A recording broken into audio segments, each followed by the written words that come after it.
21세기는 삼불 시대라고 말합니다. 우리 3달러 시대가 아니고 삼불 시대.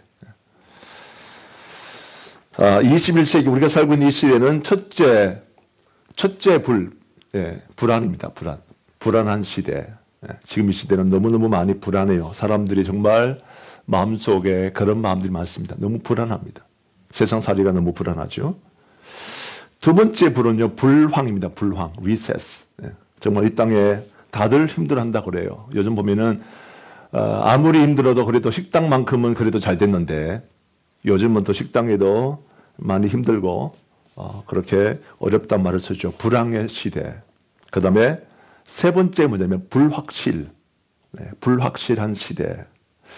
우리가 지금 이런 시대를 살고 있다는 겁니다. 다들 아마 이 사실 앞에 다들 힘들어할 거예요. 인생살이가 많이 힘들어졌습니다. 과거에 비해서 오늘 이 시대가 더욱더 힘들어졌습니다. 삶의 여러 가지 편리한 요소들은 훨씬 더 많아졌는데 그러나 이 땅을 살고 있는 우리들의 마음속에는 점점 마음이 답답하고 불안하고 염려가 되고 뭐 이런 일들이 많이 있는 거죠. 이 시대가 그렇다. 매일매일의 삶이 그렇게 힘들다 그 말입니다. 세상을 살아가기가 너무나 고달프다 그 말이죠. 이런 세상을 살기 때문에 과연 우리가 어떻게 해야만이 이 세상을 잘 살아갈 수 있을까? 정말 불안하고 정말 정말 불확실한 이 시대에 우리가 어떻게 살아야 잘 살 수 있을까? 많은 사람들이 힘들어하는데요. 힘들어하면서 그냥 힘들어합니다. 힘들다고 고충을 토로하면서 힘듭니다라고 아우성을 치지만 그러나 여전히 어떻게 이 상황을 헤쳐나가요? 어떻게 이 상황을 지혜롭게 감당할 수 있을까라고 하는 문제에 대해서는 사람들이 별로 고민하지 않고 살지요. 그냥 힘들어. 마치 누가 한테 나를 때리면 그냥 맞는다. 뭐 이 정도죠. 이 시대가 그렇게 힘들고 어려운 상황인데 어떻게 이런 세상을 살 수 있을까? 제가 목회자로서 안타까운 것은 뭐냐면 우리 성도들 가운데도 그런 분들이 많아요. 삶이 힘듭니다라고 말하는데 어떻게 이 삶의 힘든 부분들을 해결할 것인가? 이 부분에 관해서는 고민도 하지 아니하고 이 문제에 대해서 해결하려고 노력하지 않는 것을 봅니다. 그게 목회자로서는 안타까운 거죠. 이미 하나님 말씀 속에는 모든 해답이 다 들어있는데 아무리 세상이 불안하고 아무리 세상이 불황이고 아무리 불확실한 이런 세상이라 할지라도 하나님 말씀 속에는 이런 세상을 어떻게 해결하고 어떻게 살아갈 수 있는지 살아가야 하는지에 관한 해결책이 해답이 다 들어있어요. 오늘 하나님 말씀을 통해서 보면 이런 이야기입니다. 이런 세상이기 때문에 우리는 무엇보다도 성령의 능력이 필요하다라고 말합니다. 자, 제가 우리 성도님들에게 질문을 하고 싶습니다. 우리가 지난 한 주 동안에 아니면 지금까지 살아오면서 내 삶이 힘든 건 알았는데 미래가 불확실하고 앞으로 어떻게 될지 한치 앞을 예측할 수 없는 이 상황은 우리가 잘 아는데 이런 상황을 우리가 어떻게 해결하고 어떻게 이 문제를 풀어낼 수 있는가 고민하신 적이 있으신가요?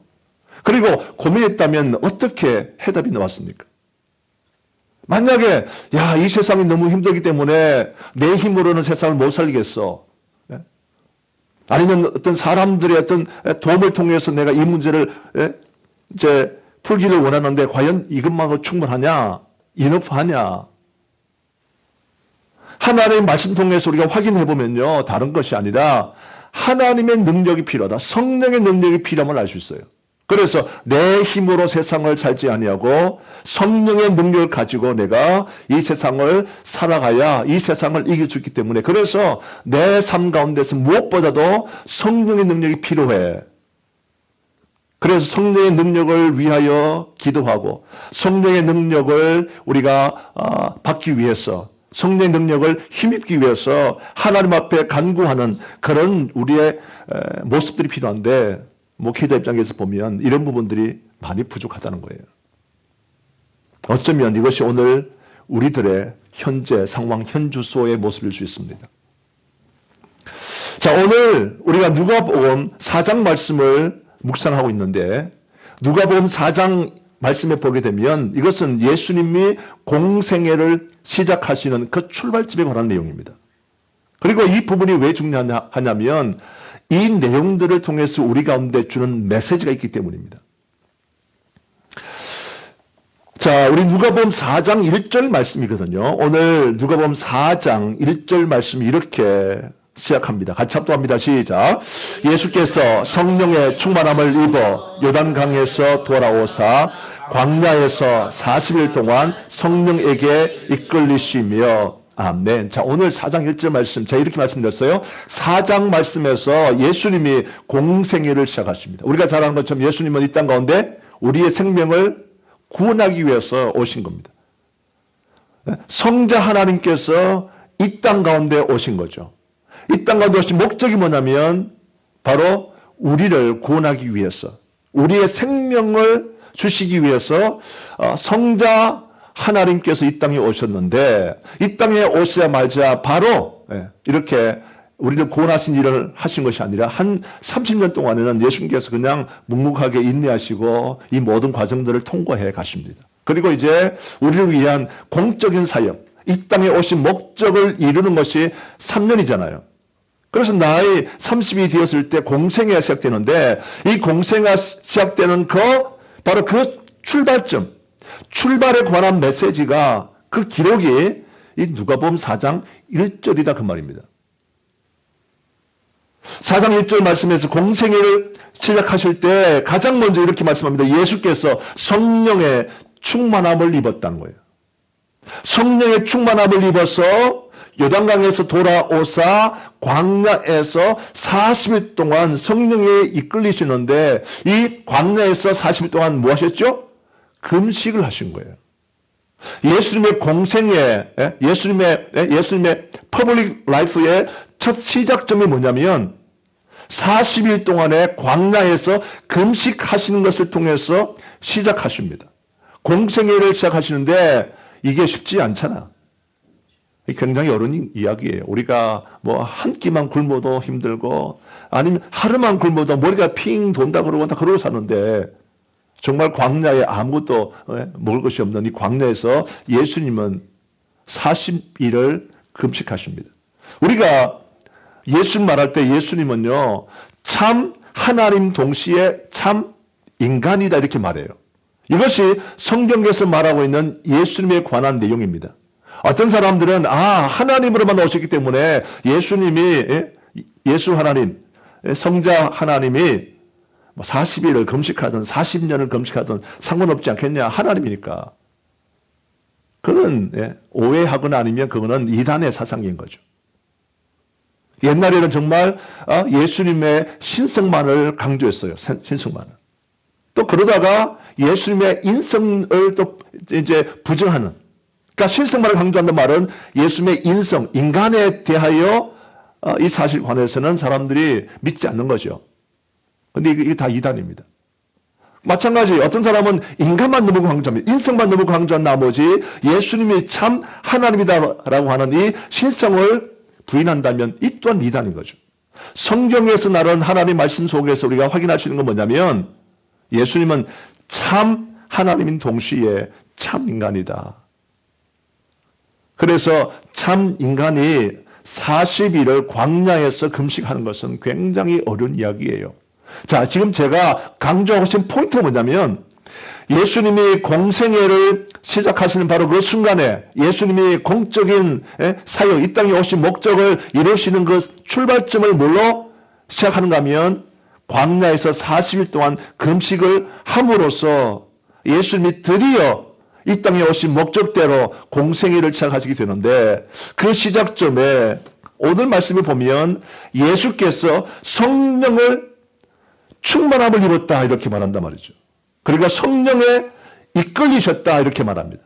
이것이 누가복음 4장 1절의 말씀이에요. 저는 이 말씀을 보면서 이런 생각해 봤어요.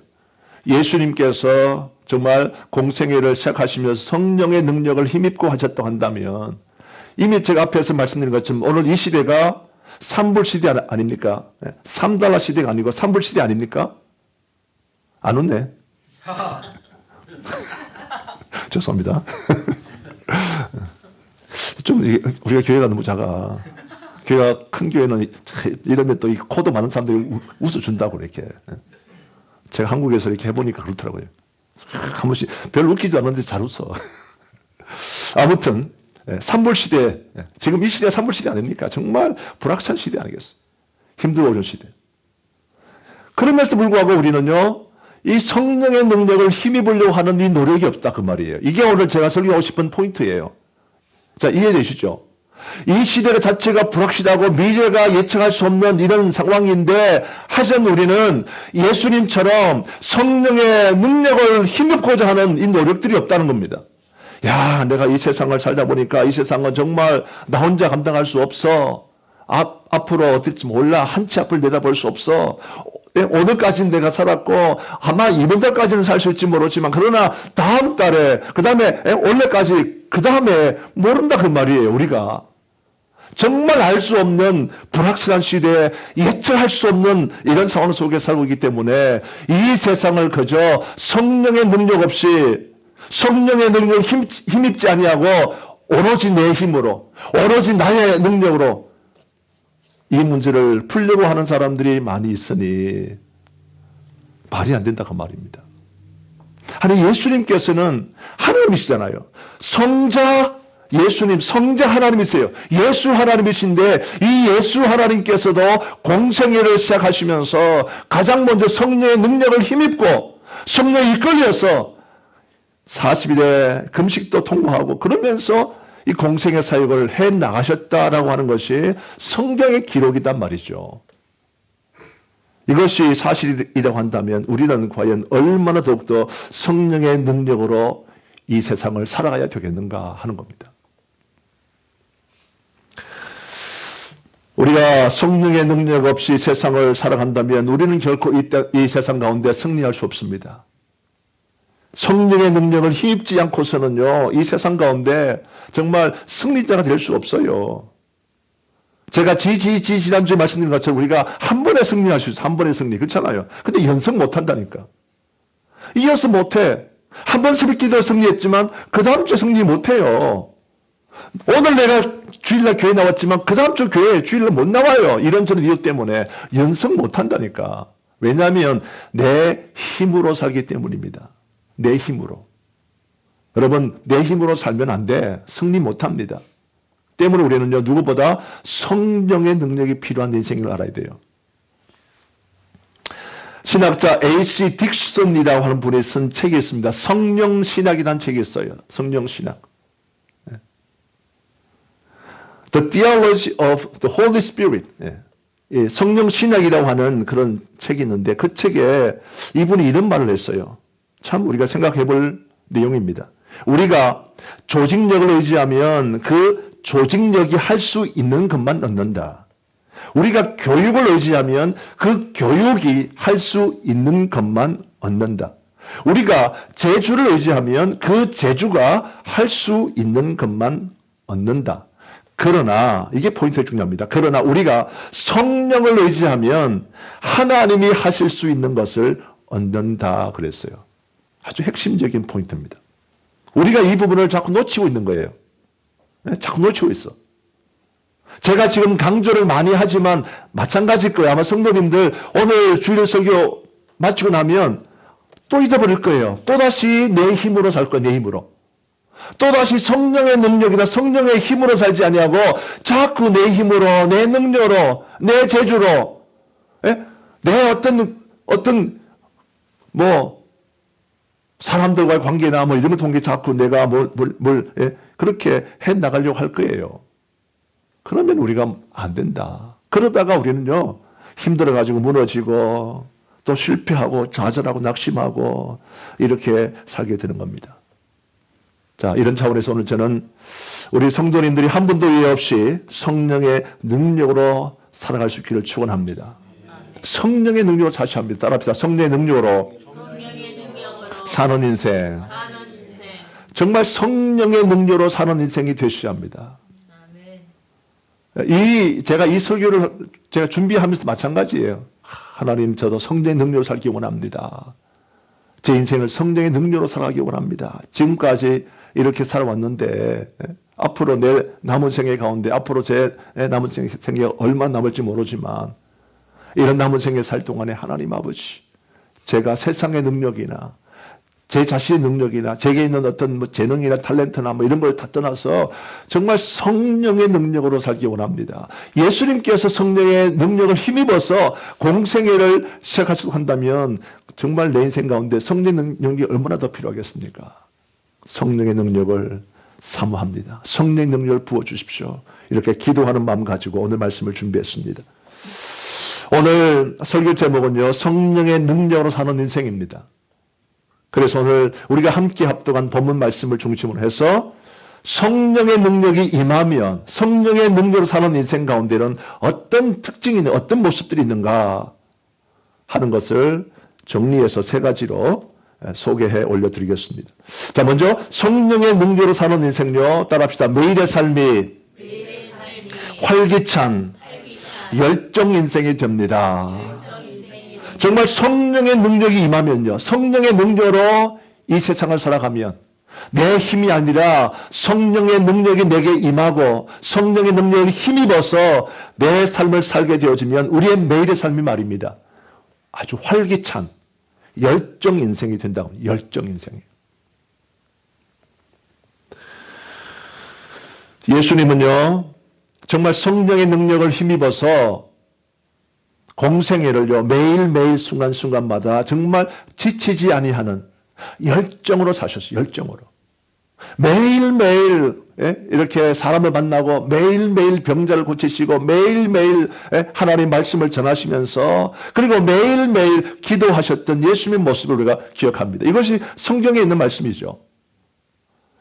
예수님에 관한, 예수님의 이 공생에 관한 삶을 기록해 놓은 말씀이 이 사복음서에 다 들어있어요. 그래서 사복음서 말씀 보게 되어지면 예수님께서 어느 부분 가운데 지쳤다 이런 거 우리가 찾아볼 수 없습니다. 항상 에너자이저, 아주 에너지가 충만한 아주 그런 어떤 모습 가지고 지치지 않으면서 열정을 갖고 이렇게 공생애를 사시는 그 모습을 발견할 수 있죠.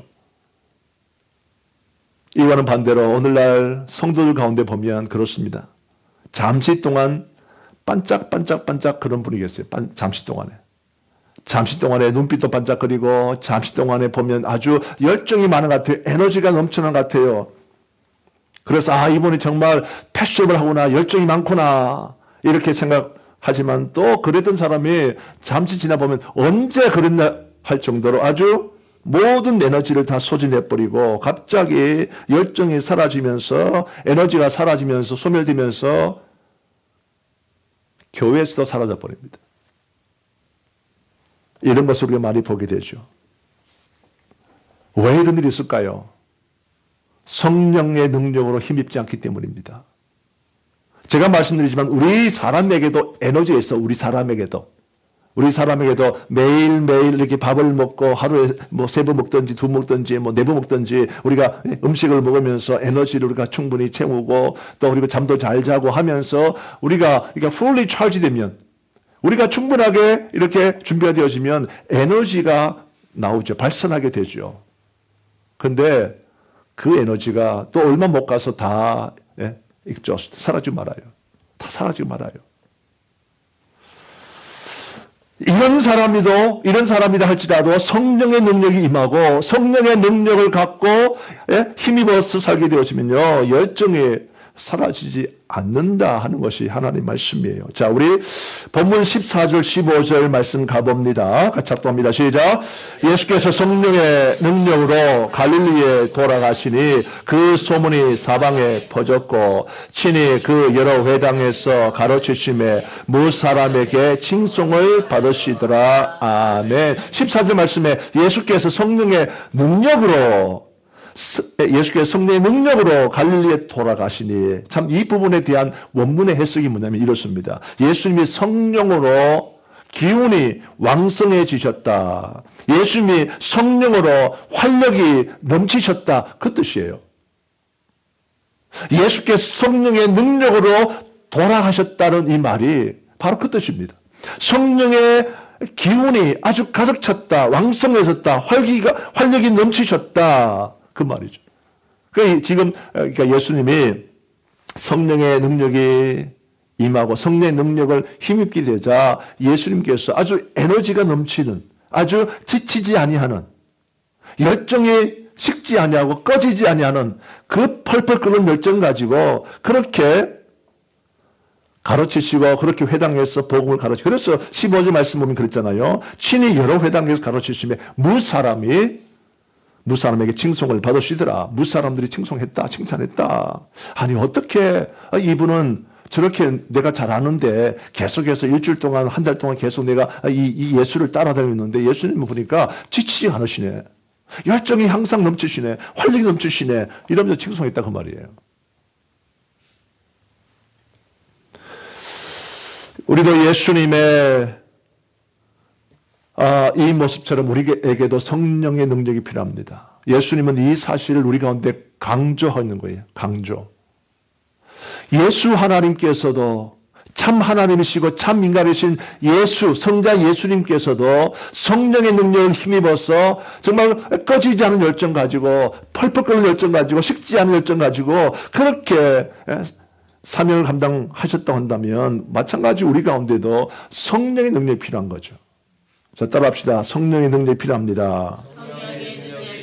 성령의 능력을 주시옵소서. 정말 우리는 이 성령의 능력이 필요합니다. 때문에 우리가 이 내용 가지고 늘 기도하셔야 돼요. 여러분, 과연 얼마나 이 부분 가지고 기도하셨습니까? 우리가 기도했습니다. 그러면 오로지 그냥 지금 나에게 처한 상황, 이 문제, 하나님 이 문제 해결해 주십시오. 지금 내 상황이 지금 이러니까 이 문제 해결해 주십시오. 우리 지금 가정이 지금 이런 상황이니까 우리 가정을 하나님 은혜 베풀어 주시옵소서. 우리 남편, 아내, 또 자녀들, 그것만 기도하고 있잖아요.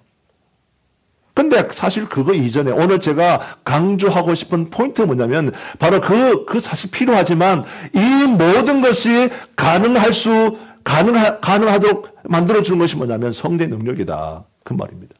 성령의 능력이 필요한 거예요. 그래서 사실 가장 먼저 하나님 앞에 기도할 때 하나님 정말 성령의 능력이 필요합니다. 성령의 능력을 주시옵소서. 성령의 능력을 힘입지 않고서는 제가 아무걸 할 수 없습니다. 성령의 능력이 없이는 제가 우리 가정을 행복한 가정으로, 성장한 가정으로 만들 수 없고, 내가 부모 역할을 할 수 없고, 내가 남편, 아내 역할을 할 수 없고, 내가 자녀 역할을 할 수 없고, 내가 직장에서도 마찬가지, 내가 하는 일 가운데 정말 성령의 능력이 없이는 제가 감당 못합니다. 이걸 고백하셔야 된다고 말이에요.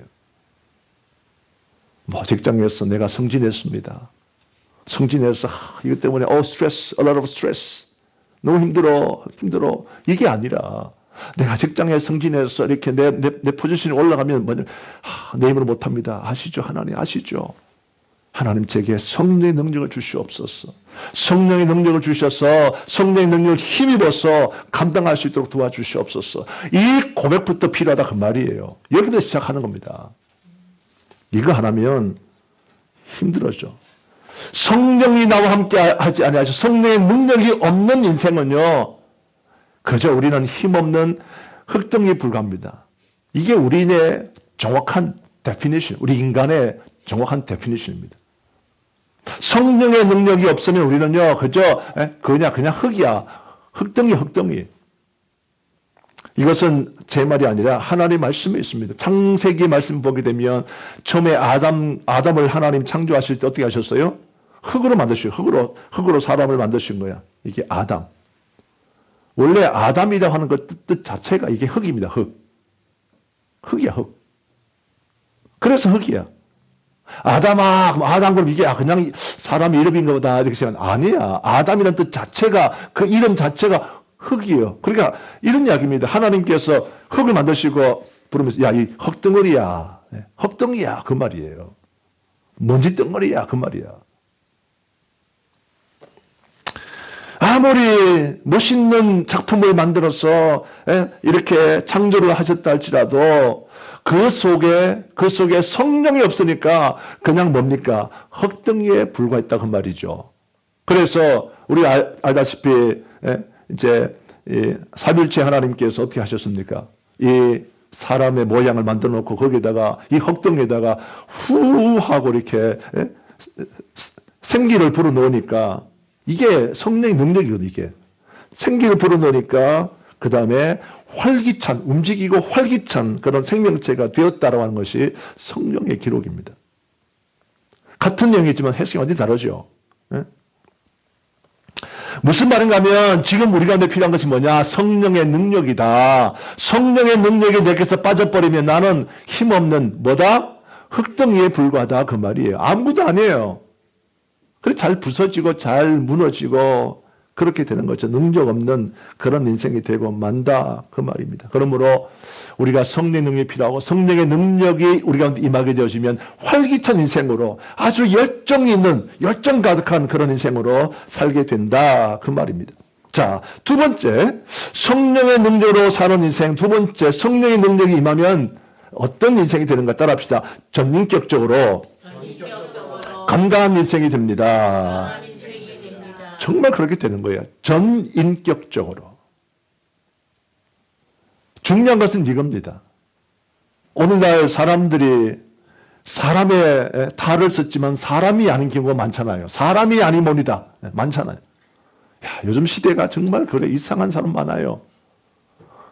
제가 오늘 이렇게 이제 신문을 봤어요. 신문 보니까 한국에 그런 사람이 있었어.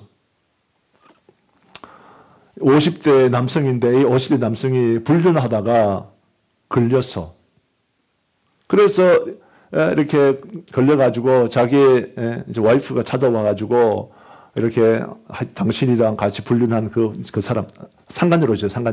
상간녀를 내가 가만 안 둔다 이렇게 했다고 그 말에 흥분해가지고 자기 사무실에 있는 집기 다 던지고 막 사람 때리려고 그러니까 이 와이프가 이제 거기에서 나와서 차 타고 이렇게 도망치고 있는데 흥분해가지고 이 남자가 끝까지 따라가는 거야.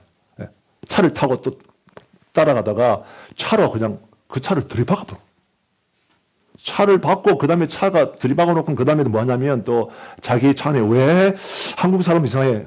참 무섭습니다. 한국 사람들은 보면 차 안에 뭐 있나 봐. 차 안에서 야구 방망이 끄집내가지고 이 야구 방망이 가지고 거기 있는 창문도 때리고 막 이렇게 난동을 이렇게 막 부리고 이러다가 잡혔어요.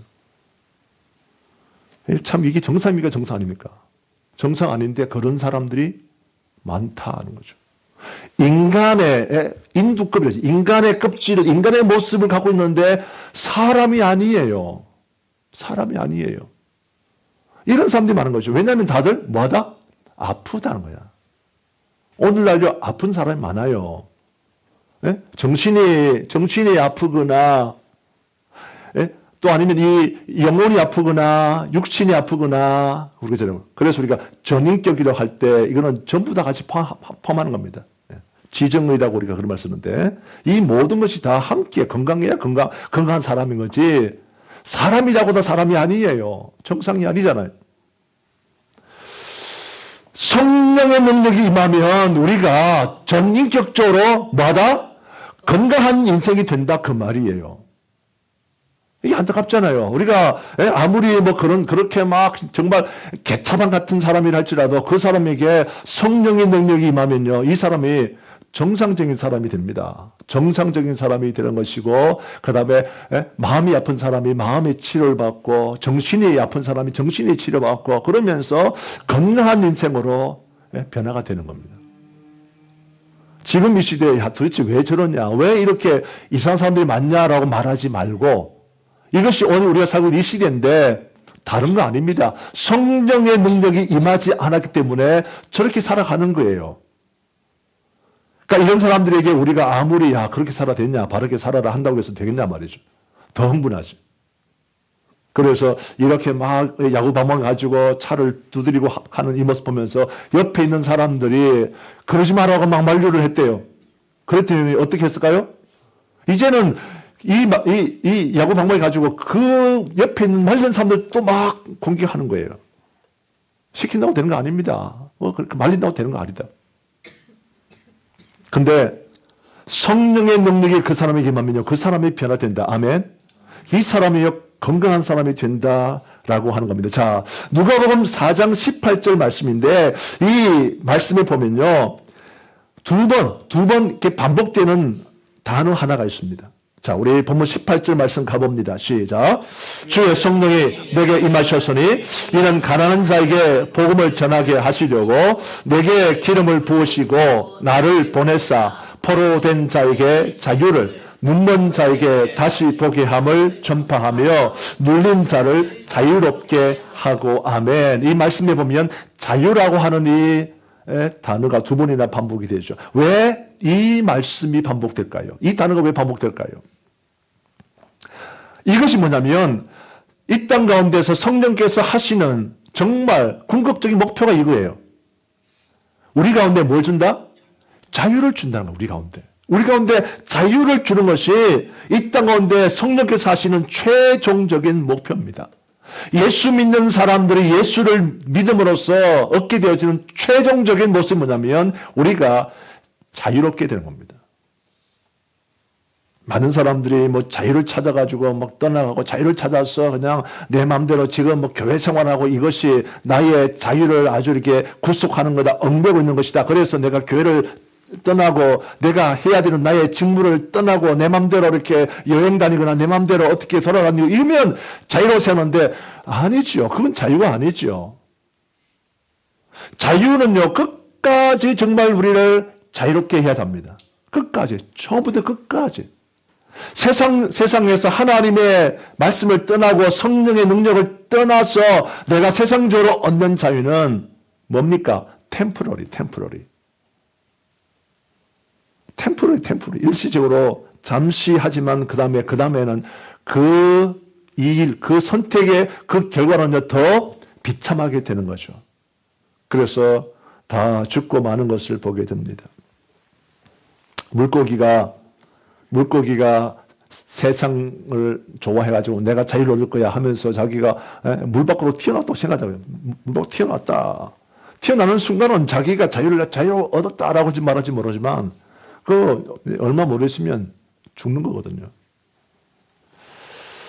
성령의 능력이 임하면 우리 가운데 여러 가지 상처, 우리 가운데 있는 아픔들, 눌림들, 억압들, 이 모든 것에서 우리를 자유롭게 한다라고 하는 것이 본문의 18절 말씀이죠. 자, 제가 말씀을 다시 한번 봉독해 올려드리겠습니다. 본문 18절인데 주의 성령이 내게 임하셨으니, 자, 이게 출발이에요. 성령이 내게 임하셨기 때문에, 그래서 이것은 목적이 뭡니까? 가난한 자에게 복음을 전하게 하시려고 내게 기름을 부으시고 나를 보내사 포로된 자에게 자유를 주시고 눈먼 자에게 다시 보게 회복시켜주는 보게 함을 전파해서 눌린 자, 억압된 자를 자유롭게 하는 데 있다. 성령께서 하시는 역할이 바로 이거다 그 말이에요. 성령께서 우리 가운데 임하게 되면 정말 우리 가운데 이 자유가 생깁니다. 억압에서 자유가 생겨요. 사람들이 막 짓눌려 있어. 가장 쉬운 예가 뭡니까? 사람 가운데 어떤 마음이 있어요? 열등감이 있어요. 열등감. 다 있어. 내가 공부를 좀 못해가지고 그래서 내가 좋은 대학교 못 가가지고 내가 좀 너무 힘든 지금 직업을 갖고 있고 너무 힘들어. 근데 또 좋은 이제 공부를 좀 많이 해가 좋은 학교 가가지고 공부를 좀 해서 좋은 직장을 얻는 사람 마찬가지로 나보다 더 똑똑한 사람이 있는 거예요, 나보다. 그래서 또 그 사람과 비교하면 나는 또 이게 또 이제 열등감이 생기는 거예요. 마찬가지예요. 인기가 아무리 많은 사람이 물어봐요, 열등감 있다고 그러지. 정말 잘생긴 사람한테 물어보면 내가 이 다 좋은데 그 중에서 어느 하나가 내가 너무 이렇게 힘들어. 이런 사람이 있다고. 세상의 모든 분이 다 그래요. 지금 제가 말씀드린 포인트 뭔지 아시죠? 세상의 모든 사람 다 하나같이 열등감이 있어요. 열등감이 다 있는 거예요. 저도 열등감이 있고 아마 여러분 다 있을 거란 말이죠. 열등감이 다 있는데 그러나 성령의 능력이 나에게 임하게 되면 내게 있는 열등감에 대해서 내가 어떻게? 자유롭게 된다는 거예요. 성령께서 이 땅에 오셔서 우리 가운데 주시는 목적이 뭐냐면 우리에게서 이런 억압에서 이런 눌림에서 우리를 자유케 하는 것이 목적이다 그 말입니다.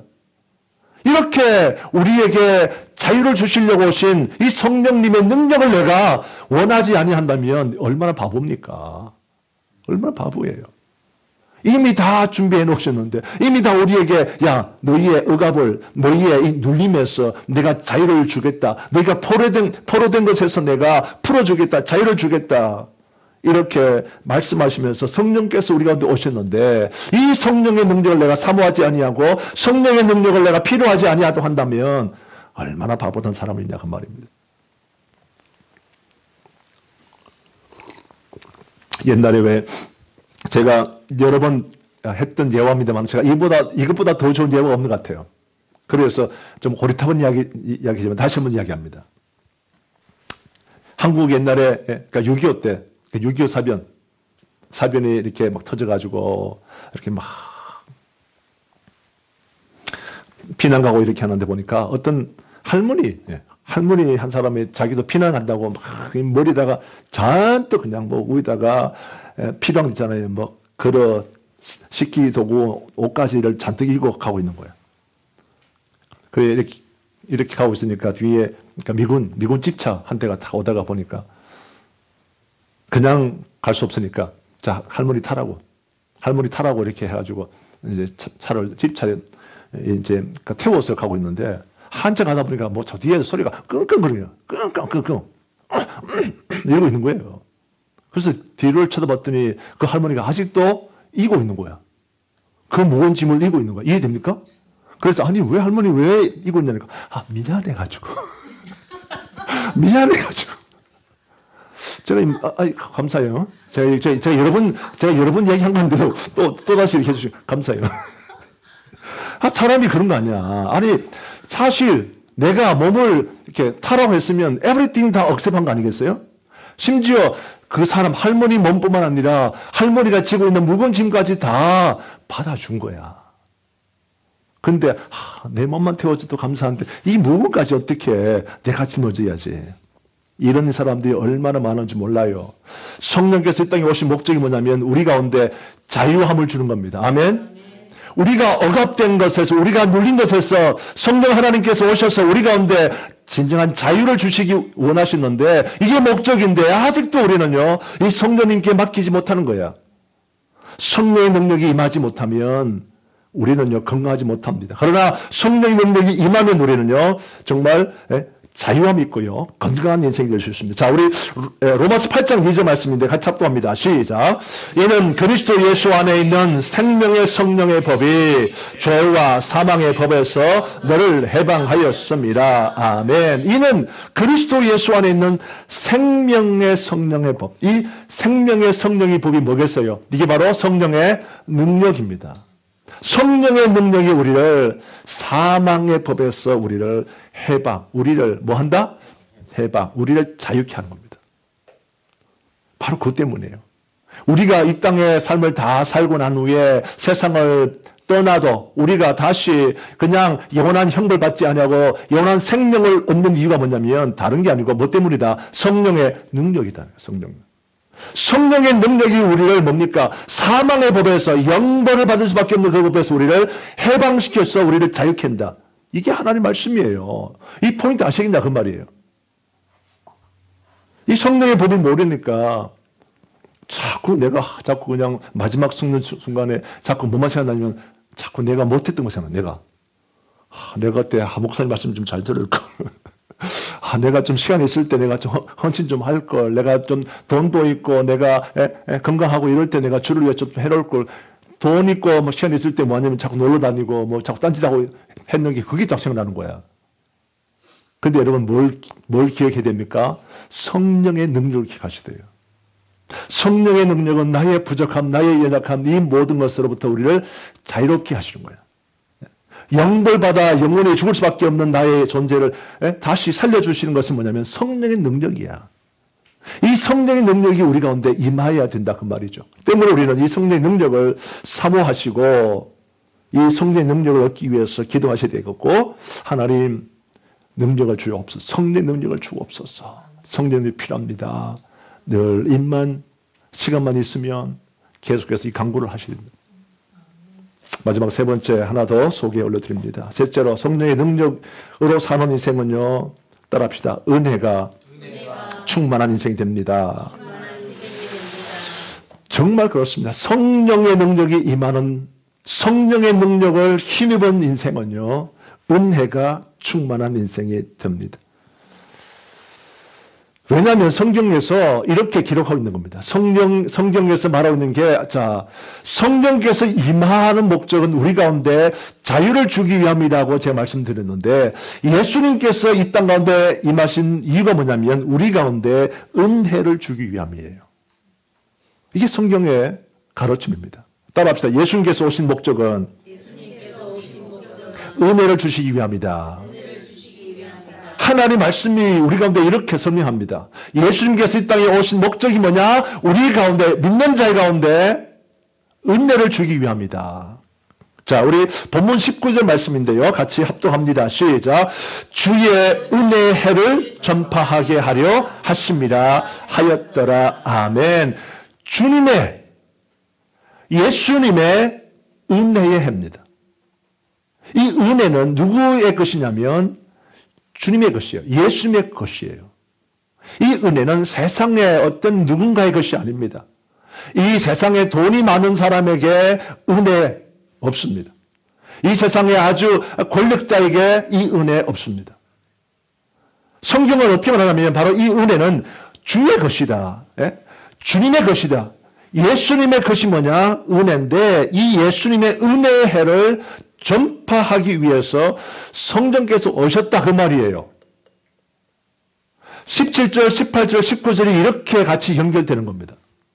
17절 말씀에서 성령께서 임하셔서 18절 말씀 가운데 우리 가운데 자유를 주셨다고 했잖아요. 마찬가지로 성령께서 오심을 통하여 주님의 은혜, 예수의 은혜를 세상 가운데 전파하기 위했다. 이렇게 기록하고 있다고.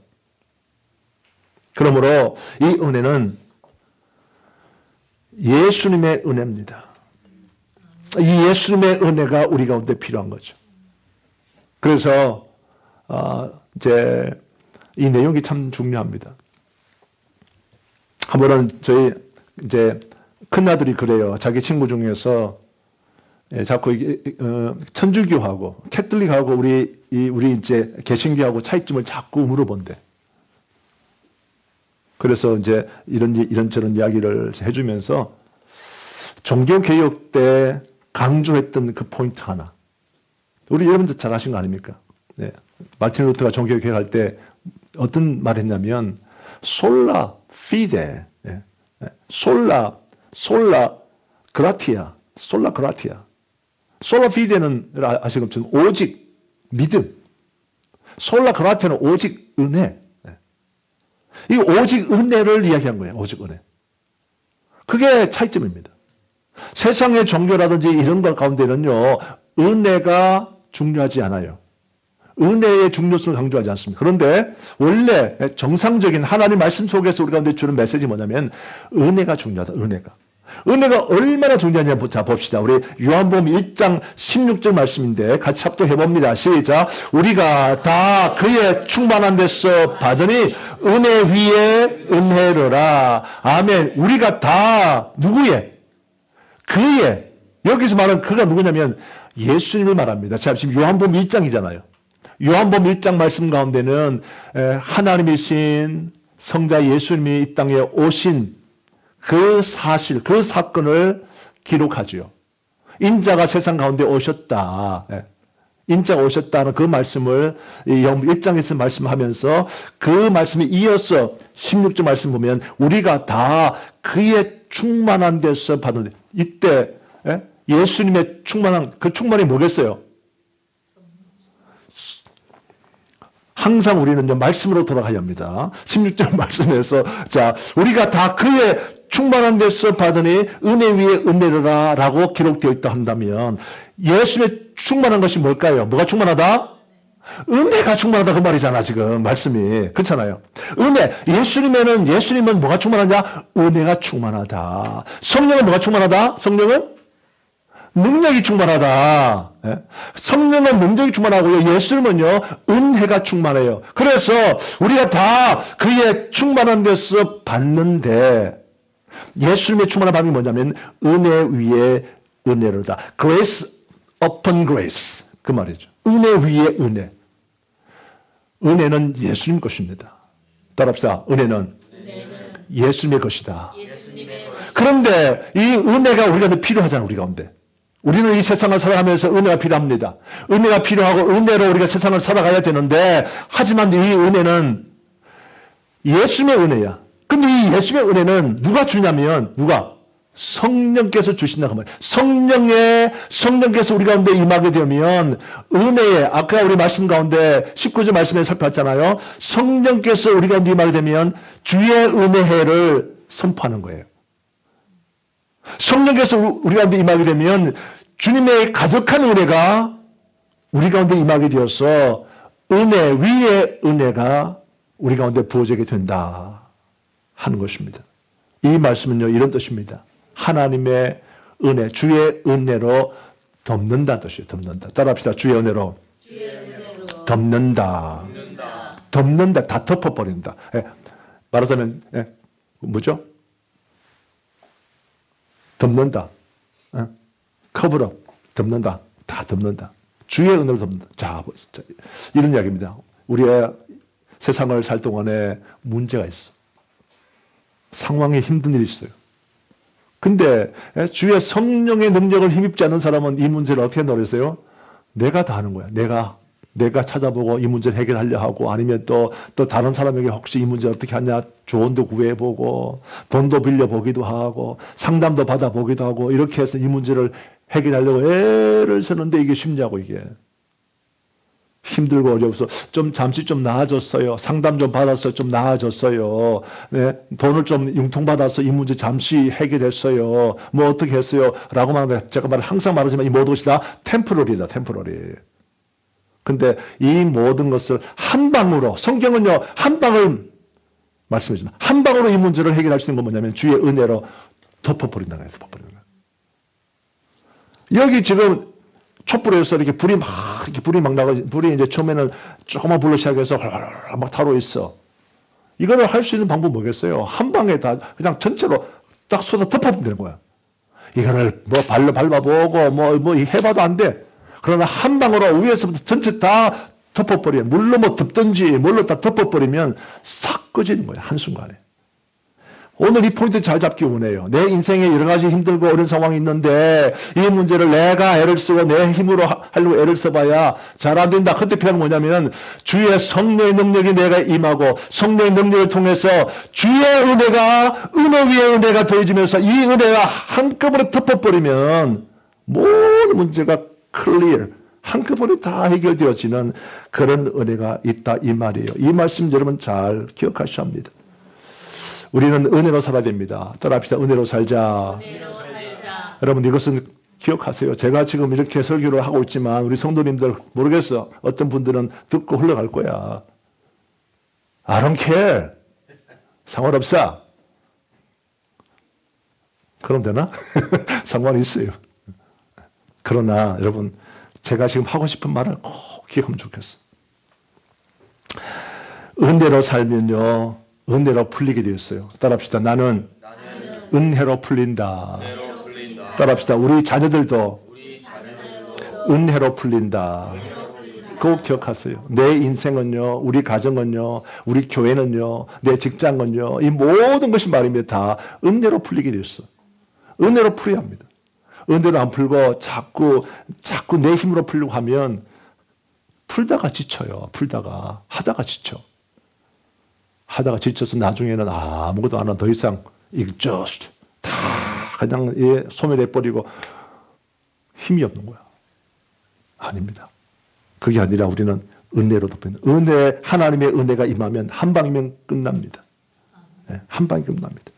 성령의 능력을 힘입고 꼭 사시는 주의 손을 잡수기 바랍니다. 성령의 능력이 임하면 우리의 가정이 형통할 거예요. 아멘?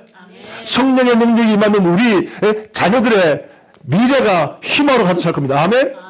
자꾸 다른 것 생각하고 이렇게 하다 보면요, 안 돼. 안 해요. 정말 제발 깨닫기 원해요. 잘 배우시라고. 저는 항상 그런 마음이 있거든요. 우리 성도님들에게 제가 항상 이렇게 말로도 하지만 뭘 하냐면 제가 삶으로 보여드리잖아. 제 삶으로. 제가 기도만 하라고 하는 것이 아니라 제가 기도하는 모습을 제가 보여드리고, 제가 우리 여러분 헌금합시다만 하는 것이 아니라 제가 정말 죽을 듯 살 듯 헌금하고 있고, 다 그런 거 아니겠어요? 성도들에게 예수 믿는 사람으로서 제가 보여주고 있는 거야. 자, 그런데 안타까운 뭐냐면 못 배우더라고, 성도님들이. 못 배워. 그죠? 목사님이니까 저렇게 하고 있고, 저 목사님은 좀 이상한 것 같아. 좀 특별한 것 같아. 좀 다른 목사가 좀 다른 것 같아. 라고 말하지만 배울 생각 안 해요. 사도 바울은 예수님을 본받기를 원했어. 그래서, 내가 그리스도를 본받는 것처럼 너희도 나를 본받는 자가 되라. 이렇게 말씀을 했거든요. 제발 본 좀 봐주세요. 성령의 은혜가 필요하구나. 우리 자녀들의 미래도 마찬가지 성령의 은혜가 임하면 다 해결되는구나. 이걸 아셔야 되는데 은혜를 구하지 않고 자꾸 자기 방법, 자기 수단으로 자꾸 살고 있으니 하다가 안 되는 거예요. 하다가 빙빙 돌다가 다시 제자리로 온 거예요. 저는 많이 봤어요. 인생 가운데서 많이 봤어요. 자기 힘으로 막 해. 이것도 해보고 저것도 해보고 하는데 안 돼. 맨 다시 와서 보면 다시 처음 제자리야, 제자리. 그제서야 다시 하나님 앞에 엎드리면서 하나님의 은혜로 살려고 하는데 too late. 또는 아니면 waste time. 많은 시간 낭비한 거예요. 제발 낭비하지 말자고. 바로 똑바로 하나님의 말씀 그대로 바로 직진 쫙 좌로나 우로나 치우침 없이 바로 쫙 갈 수 있는. 그래서 나는 은혜로 풀리고 우리의 가정도 은혜로 풀리고 나의 자녀도 은혜로 풀리고 이 은혜로 모든 것을 풀린다는 이 고백들을 하면 좋겠어요. 성령께서 임하게 되면 우리가 은혜에 충만한 인생이 된다 하는 것이 오늘 말씀입니다. 오늘 제가 3가지 정리해 드렸습니다. 이 말씀들을 잘 기억하셔서 성령의 능력을 힘입고 사시는 주의 손을 다져주길 바랍니다. 기도하겠습니다.